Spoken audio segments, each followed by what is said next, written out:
ዛሬ ለየት ያለ ስራ ነው የምንሰራው። ሰላም እንዴት ናችሁ?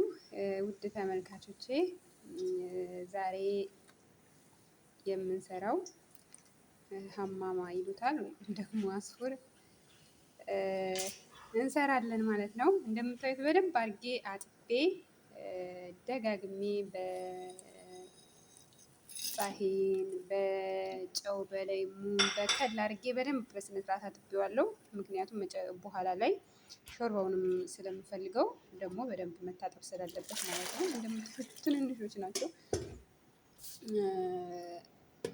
እና አጥቤ በሞቀ ውሃ ጨመርኩት። ከዛ ጀዘር፣ ተማት፣ በሰል፣ ሄል፣ ፍልፍል አስወድ፣ ወረቅ ጨምሬበታለሁ። ከዛ ያው እንደምታዩት በሰለልኝና በነገራችን ላይ ያው ሊበስል አካባቢ ላይ ጨው ጨምሬበታለሁ ለጣዕም ማለት ነው። ጣዕም እንዲኖረው ሾርባውንም እንደነገርኳችሁ ስለምፈልገው ከዛ አወጣሁት። ከዛ ካጨመርኩት እንትን ላይ አድርጌ ማለት ነው። ከዛ በኋላ በደንብ አድርጌ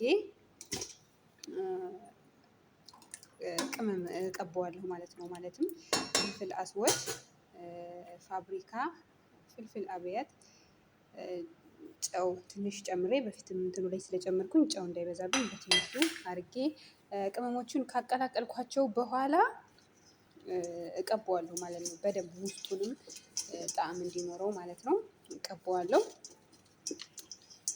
እንደዚህ ከቀባሁት በኋላ በመጥበሻ ላይ ትንሽ ዘይት እና ቅቤ ሰመን ጨምሬ እጠብሰዋለሁ ማለት ነው። ያው ዘይት በትንሽ ነው የምጨምረው። ከዛ ያው እኛ ጋር ፍሬሽ ቅቤ አለ በፍሬሽ ቅቤ ነው ማለት ነው የምጠብሰው። እነሱም በጣም ነው የሚወዱት። በነገራችን ላይ ይህንን በጣም ነው የሚወዱት ሰዎች ማለት ነው። ያው የሚገዛውም በውድ ነው ትለኛለች ሴትዬ እና በፍቅር ነው የሚበሉት ማለት ነው። በፍቅር እና ሰዎቹ ደግሞ በአጋጣሚ ስለሌሉ ለሁለት ሰዎች የሚሆን ነው ማለት ነው የምሰራላቸው። ከዛ በመጥበሻ ላይ ትንሽ ዘይት ጨመርኩኝ። ከዛ እንደምታዩት ፍሬሽ ቅቤ ጨመርኩኝ ማለት ነው።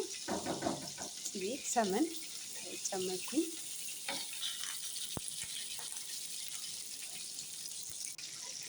ከዛ እንደዚህ ስጨምር ከእጄ ላይ አመለጠኝና ማንኪያው ከዛ በሌላ አወጣሁት ማለት ነው። ከዛ እንደዚህ ከጋለልኝ በኋላ ጨምርና ጠብሳቸዋለሁ ማለት ነው።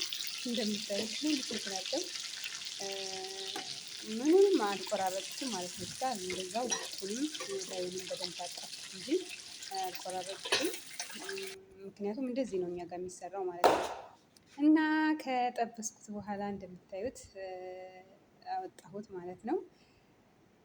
እንግዲህ እናንተ ጋር በሌላ አይነት አሰራር የሚሰራ ሊኖር ይችላል። እኛ ጋር እንደዚህ አይነት ነው የሚሰራው ማለት ነው። ስለተከታተላችሁኝ አመሰግናለሁ። ሌላ አይነት አሰራር ካለ በኮሜንት ላይ ጻፉልኝ። ከልብ አመሰግናለሁ ስለተከታተላችሁኝ። ባይ ባይ